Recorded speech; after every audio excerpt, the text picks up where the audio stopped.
Hello guys, welcome to my channel. आज दोस्तों इस वीडियो में हम राष्ट्रपति के बारे में डिस्कशन करेंगे।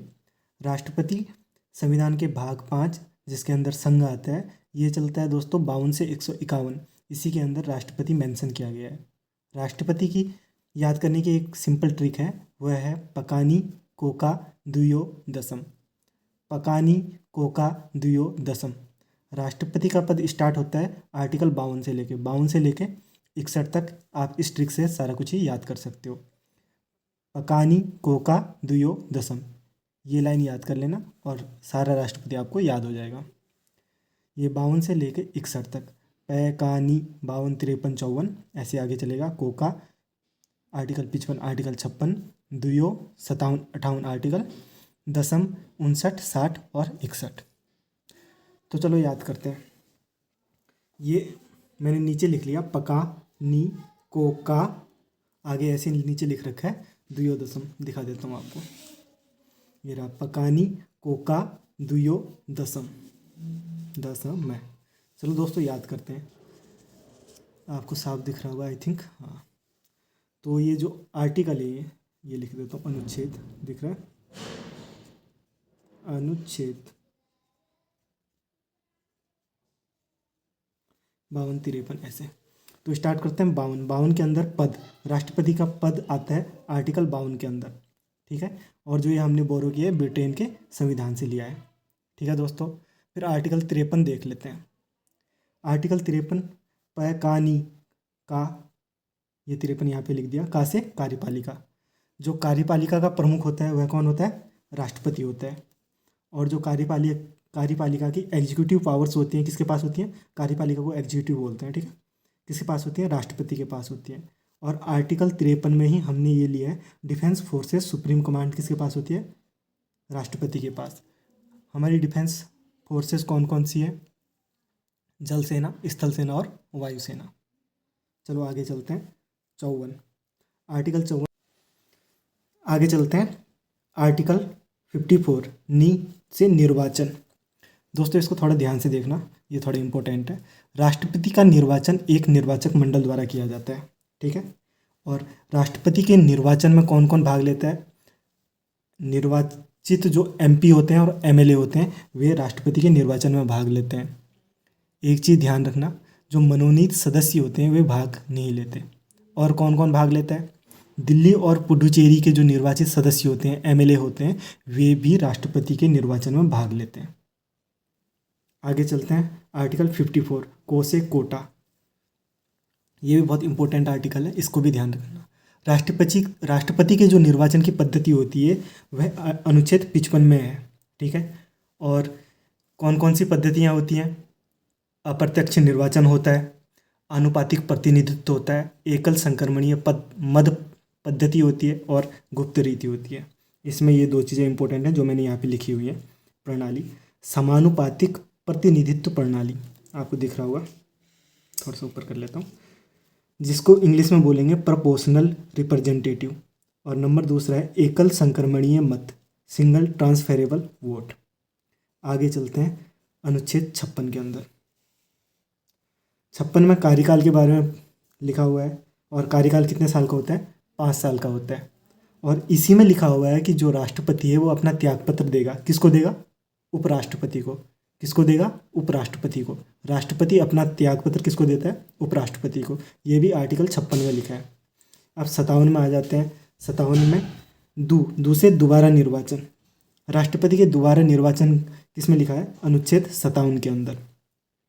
और अनुच्छेद 57 के अंदर ही ये लिखा है, राष्ट्रपति जितनी बार चाहे उतनी बार चुनाव लड़ सकता है, ठीक है। और आज तक एकमात्र राष्ट्रपति जो हुए हैं डॉक्टर राजेंद्र प्रसाद जी, वे दोबारा निर्वाचित हुए हैं। और कोई भी ऐसा राष्ट्रपति नहीं है इंडिया के अंदर जो दोबारा निर्वाचित हुआ हो। इनका कार्यकाल था 1950 से 1962। ये भी याद कर लेना, इंपॉर्टेंट है। आगे चलते हैं दोस्तों। अनुच्छेद 58 में आता है यो पकानी कोका दू यो से योग्यता। कम से कम 35 साल की उम्र पूरी हो जानी चाहिए। और नंबर दूसरा है भारत का नागरिक होना चाहिए। पढ़ा लिखा होना ज़रूरी नहीं है, ये डॉक्टर भीमराव अंबेडकर जी ने उस टाइम सोचा था क्यों? क्योंकि 1950 के टाइम हमारे पास पढ़े लिखे बहुत कम लोग थे। अगर पढ़े लिखे कंसीडर करते तो SC ST वाले बहुत कम लोग पढ़े लिखे थे, महिलाएं बहुत कम लोग पढ़ी लिखी थी। इस वजह से भीमराव अंबेडकर जी ने कहा कि कहीं ऑटोनॉमी ना हो जाए, पढ़े लिखे कुछ लोगों का ही तंत्र स्थापित ना हो जाए देश में, इसलिए ये चीज़ ऐड की थी। आगे चलते हैं दोस्तों, अनुच्छेद 59 के अंदर। 59 में द से दशाएं या शर्तें, कौन कौन सी शर्तें हैं? पागल या दिवालिया नहीं होना चाहिए, और लाभ के किसी पद पर नहीं होना चाहिए, यानी किसी सरकारी नौकरी पर नहीं होना चाहिए। आगे चलते हैं आर्टिकल 60 में। 60 में से शपथ। शपथ कौन दिलाता है? सुप्रीम कोर्ट का मुख्य न्यायाधीश, सर्वोच्च न्यायालय का मुख्य न्यायाधीश शपथ दिलाता है। ठीक है, शपथ को इंग्लिश में ओथ बोलेंगे। फिर लास्ट में आते हैं अनुच्छेद 61 के अंदर। 61 के अंदर में से महाभियोग, इम्पीचमेंट जिसको बोलते हैं, ये US के संविधान से लिया है, अमेरिका के संविधान से। और महाभियोग कब लगाया जाएगा? जब संविधान का उल्लंघन करता पाया जाएगा। कौन? राष्ट्रपति। और महाभियोग लगाने से 14 दिन पहले नोटिस देना होता है। ठीक है दोस्तों, अब राष्ट्रपति के कौन कौन से क्वेश्चन पूछे गए थे ये अपन देख लेते हैं इसी वीडियो में। ये इंपॉर्टेंट क्वेश्चन है जो प्रीवियस ईयर आए हुए हैं। तो पहला क्वेश्चन है, संविधान के किस अनुच्छेद में कहा गया है कि भारत का एक राष्ट्रपति होगा? इसका आंसर क्या है? अभी मैंने पढ़ाया था, अनुच्छेद 52 के अंदर।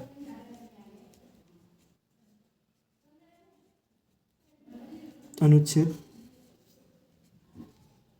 52। ठीक है, अब दूसरा क्वेश्चन देखते हैं।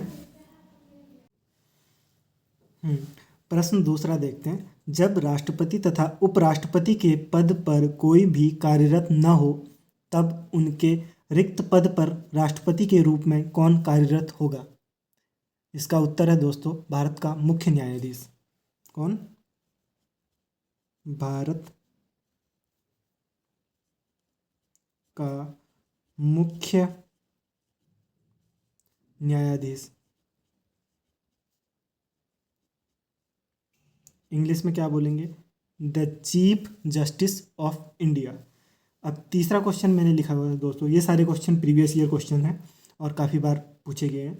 रेलवे हो या SSC हो या कोई भी स्टेट गवर्नमेंट का कोई एग्जाम हो, PCS वगैरह हो, हर जगह पूछे गए हैं। अब अनुच्छेद 61 किससे संबंधित है? यह है राष्ट्रपति के महाभियोग से। महाभियोग इंग्लिश में क्या बोलेंगे? इम्पीचमेंट। ठीक है, अब अगला क्वेश्चन देख लेते हैं, चौथा क्वेश्चन। राष्ट्रपति के चुनाव के संबंध में उठने वाले सभी संदेह व विवादों की जांच पड़ताल व निर्णय किसके द्वारा किए जाते हैं? किसके द्वारा किए जाते हैं? ये सर्वोच्च न्यायालय के द्वारा। एस से सुप्रीम कोर्ट, सर्वोच्च न्यायालय। और ये कौन से अनुच्छेद में है? यह अनुच्छेद सुप्रीम कोर्ट और अनुच्छेद 71 के अंदर है। 71 के भी पार्ट 1 के अंदर है। अब अगला क्वेश्चन है दोस्तों, अनुच्छेद 62 व अनुच्छेद 72 किससे संबंधित है?